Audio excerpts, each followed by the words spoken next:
Hello, and welcome to Tony McClelland's show here every single week at the same time, speaking to you about social impact, social justice, social mobility, empowering and inspiring with my weekly guests. So this week it's just me, and I'm hoping to share some of my 10 top tips that I use for myself to create a better version of me. So if you are joining me right now, then do pop on and say hi. Let me know that you're here, where you're joining from, and I will make sure that I give you a shout out. And if you're watching back later, then please feel free to add in from that point there. So we've got Sarah. Lovely to have you joining, Sarah from Warren, Ohio. Thank you for joining me. It's very early in the morning as well, isn't it? And we've got Melody from Massachusetts as well. So thank you very much for joining. And so today I just wanted to kind of talk through some of the things that I do to create the best version of me. I'm still a work in progress, and I think that anybody that says that they're not the finished article is probably going to be telling an untruth, because we're all in progress. So just wanted to say hi to Fana as well. Thank you so much for joining. So I think I'm just going to kind of kick off and really, if anyone has any contributions of things that they might do on a daily basis, then please feel free to add in as we go and tell me your own contributions. So I'm just going to kick off really by saying that I think that depending on where we're at in our own lives, with our own self-awareness, will depend on how we see the world or how we perceive the universe is treating us. So really, this is about self-awareness, our own self-awareness in there. So let's just say good morning. Hi to Maria. Thank you for joining. So it is really about our own self-awareness, our own personal journeys. And we're all in different places. But I try to just make sure that I'm checking in with me on a regular basis. I think it's important to say as well that it's really important for me to continually grow. And when I think about continually growing, I always say as well, when we stop learning, when we stop learning, we stop growing, because, we're never at a point where we know everything. And it's those people that feel that they do know everything are probably the ones that have the most learning to do at that point. So I'm just going to kick off by just saying, really, in context, especially during the pandemic, it was a difficult time for all. And I think that we were all challenged with our own self-awareness. And because it was a difficult time for all, for me, I had to think, how am I getting through this? So my journey started just a little bit before the pandemic, but it really kicked in around that time. And everybody had to think about their own coping mechanisms. What are they doing to grow? How are they going to manage? How are they going to measure their resilience at this challenging time? So I've whittled it down to 10 things that I've been practicing on a frequent basis, almost daily basis, that help me to be the best that I can be, and always open, with an open mindset, a growth mindset. And I'm just going to tell you what they are, and then I'm going to just spend a couple of minutes on each particular area. So if you're just joining, feel free to jump on and say hi. We've got Ada Funky. Hi. Birmingham, thank you, Adafunky. Great topic. Well, I think everybody's got to do it for themselves. And I just thought, let me share mine with you. So for the next 30 minutes, that's what I'm going to be doing here. So they are: 1, being intentional; 2, being purposeful; 3, being reflective; 4, being always curious; 5, making sure that we show gratitude and being filled with gratitude; 6 is energy. I'm just going to leave that one there. We'll come to it in a moment. Authenticity is number 7. Integrity is 8. Accountability is 9. And power, I'm going to leave that one there for a moment as well, is number 10. And that's really around, what am I doing with my power? How am I using it for good? So those are my 10. I'm going to touch on a couple, each one for a couple of minutes. And before I do that, I just want to welcome Krishna from Bombay. Thank you for joining me here. And who have we got? We've got Pravin from Sydney, Australia. Wow. Thank you for joining. I know that it's very late for you as well, isn't it? So thank you for joining. So let's think about intentional, and feel free to use the comments and the chat function to just really share anything. What does that word conjure up for you? For me, being intentional about making something happen. And I kind of think about people and things in 5 different categories. I think to myself, am I a person that is going to make something happen? Am I going to watch something happen? Am I going to wonder what's happening? Or am I a person that doesn't realize that something has actually happened at all? Or there's another group, yeah? And that other group can be anything that you want. But really, am I going to watch? Am I going to make something happen? Am I going to wonder? Or do I actually realize? And I like to think of myself as somebody that is going to make something happen. So when people are reaching out to me or contacting me and saying, yeah, let's have a coffee sometime, or let's do that, I think sometimes we say those things just for saying's sake. But actually, let's be intentional and make it happen. So it's like, let's get a date in our diary right now. Let's make this happen. What are we going to do about this? Or are we just going to keep bouncing back and forth? Yeah, we'll meet for a coffee sometime or a catch up. Is it part of a formality? So thank you so much for sharing your contribution. Krishna, intention with the right focus and attention can lead to manifestation. Absolutely, yes, it can. And that is exactly the direction that we're going in. We need to manifest these things. I'm a firm believer in the law of attraction and also the law of creation as well. And, I believe that whatever you put out into the universe is what you're going to get back. But let's be intentional and have some intent around what we're actually doing. So anyone else got anything on intentional? Do feel free to pop it in the chat and I will come back to it. So hello, Marcia. Thank you for joining me here today. So that's intentional. The next one is purposeful. What is the purpose? As some of you may be aware, I've got a compassionate business, organization, and leadership framework. And with a compassionate organization, that's revolved around 4 Ps. And those 4 Ps are purpose, people, planet, and profit. And some of you that have been here before, you should know that off by heart by now. But the first one is purpose. What is the purpose of the organization? What is the purpose of this activity? What are we trying to achieve? Yeah, and you may have heard me speak previously about the ikigai and the purpose Venn diagram. When you put those 2 together, it does throw out 4 quadrants. And those 4 quadrants are, what is it that you love? What is it that you're good at? What does the world need? And what can you be paid for? And this is something that I share freely with my clients as a foundational piece. So being purposeful is really, really important.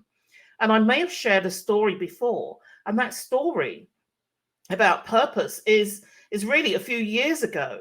I spent a whole week, and that week that I spent, I was championing somebody, I was representing somebody that I felt was underserved, somebody that I felt had been exploited. I spent a whole week and all of my energies were going into these areas with these individuals. It was away from what I felt I should have been doing. And when I sat down at the end of the week, I thought to myself, well, Tony, what were you doing this week? You weren't doing what you were supposed to do. But actually, when I think about the word purpose, I realized that yes, I was. Because that for me, there's no point in creating a business or a service over here when I'm always going to be drawn over there. So I had to make sure that when I'm representing the underserved, the underrepresented, that is core to my business and core to my purpose. So if anyone's got any thoughts around purpose, do drop them in the chat. I don't want you to just be listening to me for 30 minutes. This is about your participation as well. So what is your purpose? Do share with us in the chat. Okay, so we've got Gopal, who has just joined us. Thank you for joining from India. Lovely to have you here. So we've got a few different people from UK, US, Australia, and India as well. So we've got some global representation here. The next one I'm going to really touch on is reflective. I come from a background of criminal justice, specialist education and care. And, we have reflective practitioners there. It is a reflective practice. And for me, you'll see sometimes when I post or when I put my pieces out on social media, I want to create that thinking. How could we have done something differently? When I have my team meetings on a weekly basis, it is a standing agenda item. And that standing agenda item is the reflective piece. What could we have done differently if we were to do that again? What was the intention? What was the win-win to get the focus? And what could we have done differently next time? So it's, for me, reflection is always important. If I'm going through a situation or I've dealt with a difficult situation with a client, I do reflect at the end of the day and sit down and think, what can I do differently? How can I have changed that outcome? Was there anything that I could have done? Yeah. And to make sure that I'm always growing, I may sometimes look back over 2 years or 3 years at that growth in my reflection and my reflective practice by saying, that situation that happened 3 years ago, knowing what I know now, what would I do differently? And the answer is always different. And that is a measure of how much I've grown through my reflective practices. So it's just something that I think that, people should do. It's something that I do, and it works for me. So let me know what you're thinking about being purposeful and reflective practice. Do you reflect with your teams on what you can do differently and better? Right, so let's hear what Marcy said. My purpose is to inspire, inform, and empower people in health and wellness, and that is a great purpose. And I know that you live in that. We've spoken recently about the mission that you're on to do just that within your business, Marcia, and I admire the work that you do. Thank you so much for sharing that. And Melody is contributing on reflection. Reflection is how we find the insights from experience. Absolutely. Reflection is how we find the insights from experience. What is the insight? What is that experience telling us? And how can we reflect and do things differently? And we are so busy, especially in terms of time. We're always moving from one moment to another. And because we're always moving from one moment to another, we never really get time to stop and think. And sometimes when I do my reflection, I might even just take a moment in stillness after that and appreciate that moment. So that's reflection. And we've also got Krishna, who say, my daily reflection is am I in staying on my purpose course, and reflect if I have strayed. That's brilliant, because it keeps you on track. And when you've identified the areas that you've strayed in, and it really does fit in with my example that I've given a short while ago, that there's no point in creating something over here if I'm always going to be drawn over here. So what I'm drawn to, let that be foundational to my purpose. Thank you so much, Krishna. Really appreciate that. And we've got Clive. Welcome, Clive. Reflection has been a key skill that I've used to keep aims and objectives on track. Thank you. And when you're working in the areas that I've worked in, you know, criminal justice, specialist education, care, you know, mental health, those types of areas, you will find that it is all about the reflective practice and how can we do better with our performance, you know. So thank you so much for contributing that, Clive. Okay, so the next one for me is about always being curious. Okay, and you know, if anyone's aware of that Deloitte's 6 C's of inclusive leadership, then you will know that curiosity is also one of those, along with cognizance, collaboration, commitment, courage, and cultural competency. But let's just focus on curiosity, because I like that one. Quite often, yeah, we assume or we presume, and I try not to assume, because quite often we can get it wrong. Because I've reached out to Leslie or Melody, and if you haven't come back to me, I can assume that you're not interested, you're busy, when actually it could be something different. And I like to ask those questions. And I don't know if you realize, but in my posts, when I'm out there putting my posts in my rooms, I ask lots of questions. Yeah, that's the way that you find out information, and accurate information that we can almost call fact as well. Assumption isn't fact. Yeah, and I know that in some occupations, you know, like the police force, we are, you know, in those types of occupations, they have to create a theory around information, and some of it is going to be based on assumption. Yeah, without in those types of occupations. So just think about it in that way. But curiosity, don't assume. Okay, ask questions. Yeah. So let me know, how many times have you assumed something and you've got it totally wrong because you didn't ask that question? And this is so crucial in the workplace. Let's ask more questions and let's feed our curiosity. Okay, so what have we got here? We've got Gopal. He's saying, I'm learning to know all that, especially when I pass through experiences. Absolutely. Asking questions is the way forward. And sometimes we are surprised. You know, sometimes we are surprised. Always being curious is being open to growth and learning. Absolutely. Because sometimes the answers are far from what we thought in the beginning. So let's feed our curiosity and ask those questions. Okay, so number 5 is gratitude.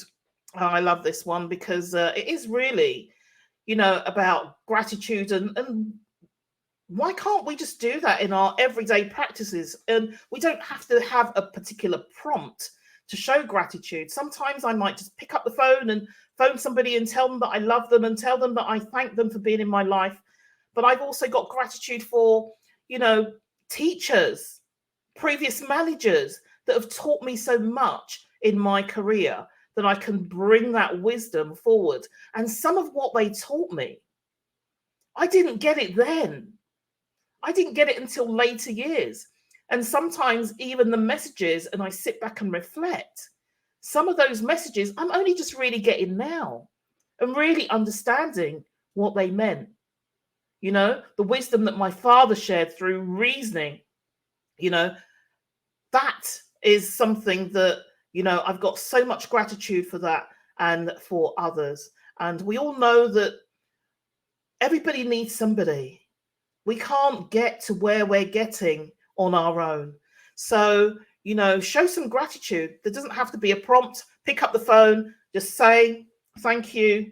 And really, that's a good way to do it. I pick up the phone sometimes, and I might just call my husband, sing. It might be a good friend, and sing. They just join in and we come off the phone. And that is a way of just showing appreciation, gratitude, and saying thank you. I appreciate you in my life. Okay, so Melody is saying, don't assume is the third of the 4 agreements by Don Miguel Ruiz. Thank you so much. Yeah, love that contribution. So gratitude. I've learned from good managers, and I've learned from bad managers, and I've learned from good leaders, and, always learning from people. And I give gratitude to all of them.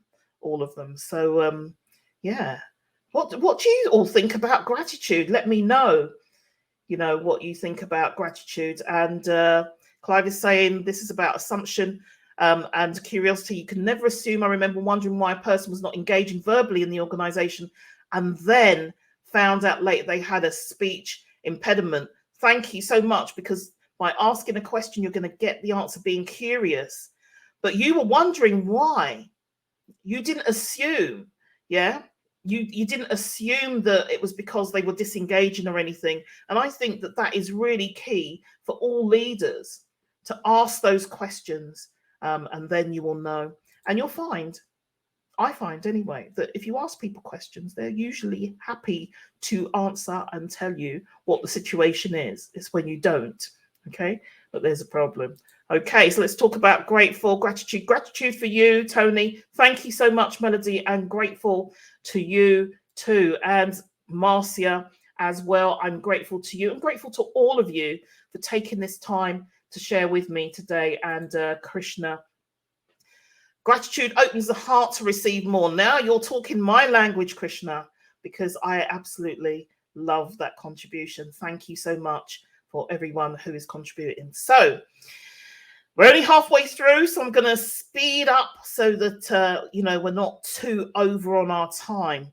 Energy is just so important. Intuition, instinct. When, you're in a situation and you feel a particular energy about something or someone, then for me, when I feel that energy, it's about curiosity. Why do I feel that? Is it me? Or why do I feel this way? I question myself, because I need to make sure I understand the reasons why that is happening as well.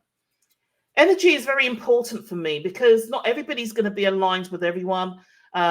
Integrity is one that comes up later on, but I kind of feel you've got to be authentic and integrous. I remember connecting with somebody, and we had a conversation, and they said to me that they wanted me to help them with their business and things, and it was great. And I was just kind of being curious, asking lots of questions, and I felt that they were holding back. There was something that they were holding back. And later on, I did discover that they were holding back. We didn't actually go on to do any work, because I felt that the energy, there was something disingenuous about them. I wasn't sure what it was. And because I wasn't sure, I didn't push it forward. So for me, energy is really, really important. You've got to feel a positive energy, a positive vibration about working with somebody. So we've got Sean, who has just joined us. Thank you so much for joining today, Sean. Really appreciate that, and appreciate kind words, Tony. No problem, Gopal. Really, really enjoying your contributions today. So, energy. Think about it, and if you haven't got the right energy about something, question why that is, because there could be so many different reasons. The next one, and also, I'm just going to say about, just give an example of, you've got sometimes people that are always, every time they open their mouth or they're going to have a conversation, they're pitching their business. For me, that's not the right kind of energy that I need around me, because I'm not going to get a decent conversation out of that person if they are too busy focused on selling me their service. So again, it's about the energy that that person is given, and it has to be right. Okay, so R equals S plus T, reality equals situation plus thinking. If T is accompanied with the VE energy, it increases the probability of reality being plus VE. Thank you so much. Really appreciate you sharing that. Marcia's saying that she can feel the energy in people. When you go walk into a room, you can feel the energy. You can, yeah, there's so much I can say on that, but I've said enough so far. But you can feel the energy in people. And in intuition, Melody saying intuition is your awareness of that energy too. Thank you so much. I'm sure you'll understand where I'm going with that. Authenticity is the next one. And I always say that it is so much easier to be yourself when you are not trying. If you are trying to be yourself, then you are not being authentic. Yeah. And I've told my story so many times about, doing a talk. And when I was doing this talk, I was planning it out. And at the last moment, I put it to one side and I just went with what I was feeling and realized that it was me that they wanted. What I was trying to do wasn't going to work. It was me that they wanted. And, I got standing ovation and a really good response back because I was being authentic and real. And as leaders, sometimes you find that it's really difficult to be authentic and genuine. But actually, when we were going through the pandemic and we didn't know the answers, sometimes as leaders, we think that we need to know everything. But actually, do we need to know everything? Or do we need to just say, when somebody's saying to me, well, what's going to happen then? I don't know. But actually, as soon as I do know, I will let you know. Yeah. And sometimes it's just about being authentic like that and letting people know as soon as you do. Yeah. And that's the thing about it, and there's a certain element of vulnerability around being authentic. Yeah. But there's also one thing that I would say on that, and there is one thing that we can all qualify to be without further study and without further anything, and that is ourselves. Okay, so that's one thing that we can qualify to be without anything else, and that is ourselves. So, Krishna, with all the pressures on leaders to be politically correct, they begin to lose their authenticity. Thank you. Absolutely. They do. Melody is saying authenticity, always be true to you. You attract what you're meant to attract that way. Thank you. You absolutely do. And Sarah, exactly. There is usually someone in the room who do know the answer. Absolutely. And if there isn't, it doesn't matter. If there isn't somebody that knows the answer, the best thing to do is to say, I don't know the answer right now, but I will go away and get the answer and check it all out and bring it back to you. That's fine. It doesn't mean that you're any less of a leader by doing just that. So I've got a contribution here. Not sure who this is. We've got Karen. Yes, Tony, we don't have to have all the answers. No, we don't. We can go away. There's Google. There's, encyclopedia. There's lots of ways we can find out information, and information is free flowing. All right. So let's rather than get it wrong, because it's better than you just assume and get it wrong, that you go away and say, I will find out the answer for you and bring that information back. Authenticity, integrity. Okay, so, having a background as a public servant, the Nolan's principles were very important to me, and you can look them up, but there are 7 principles of public life, of being a public servant. And, selflessness and accountability are 2 of those, and as well as integrity. And when I think about integrity and being selfless and being accountable,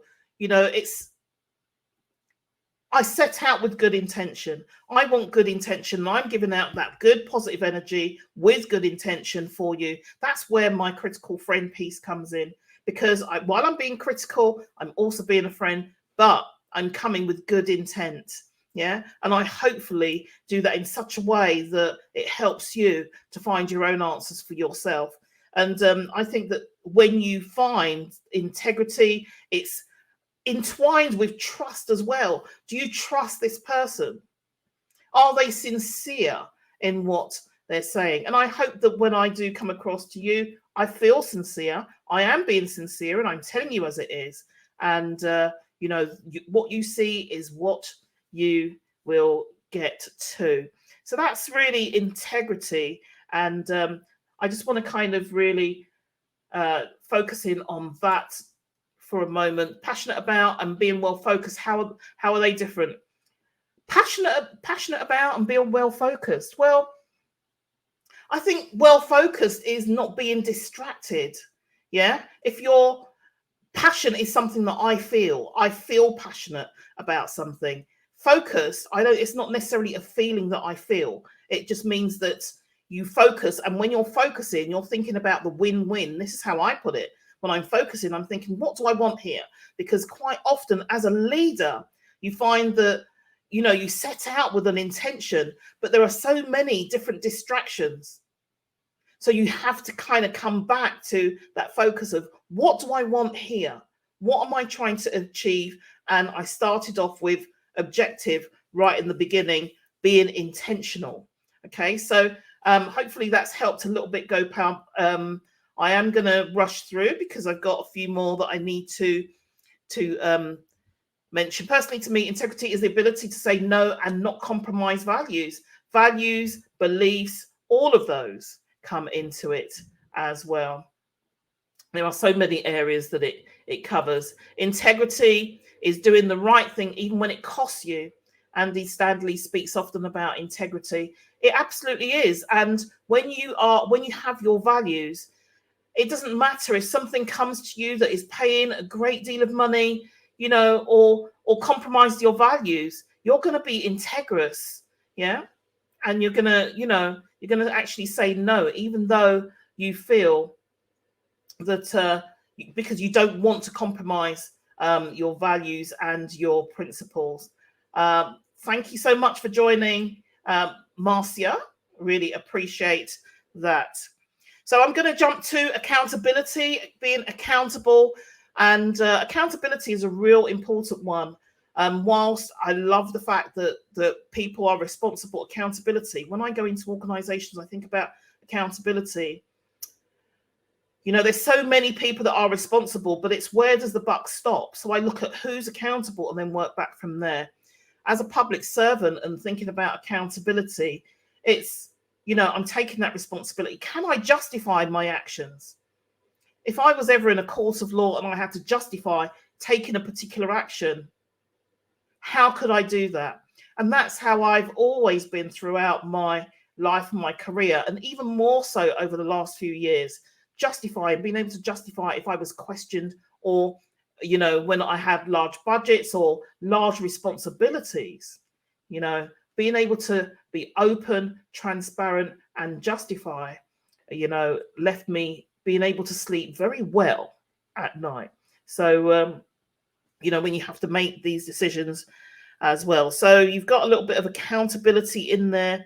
And the last one that I'm going to close on is about power. And I did put a post out on LinkedIn today, which was really about power and how you use it.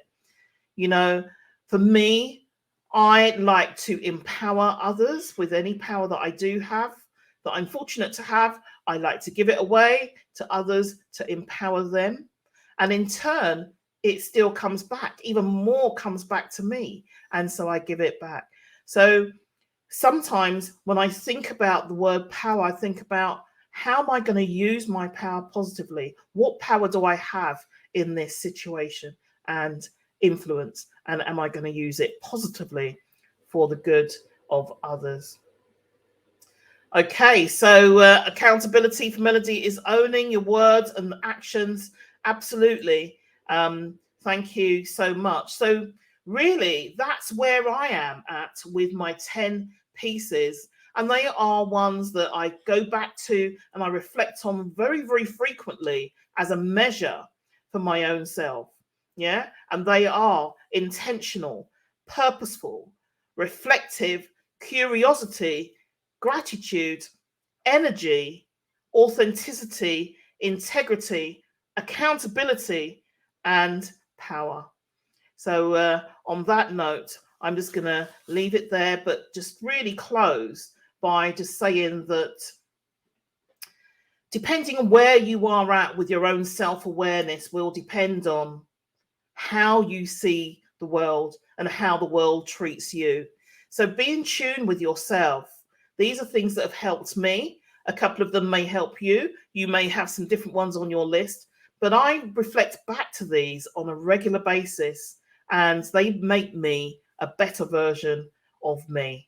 And I hope you found that really helpful, because I just wanted to share some of my practice. And on that note, I just want to say to everybody that's joined, Sarah, Melody, Fana, and Funky, Krishna, Pravin, Gopal, Marcia, Clive, we've got in here as well, Maria, Marcia, Sarah. Okay, we've got Karen as well, and Melody.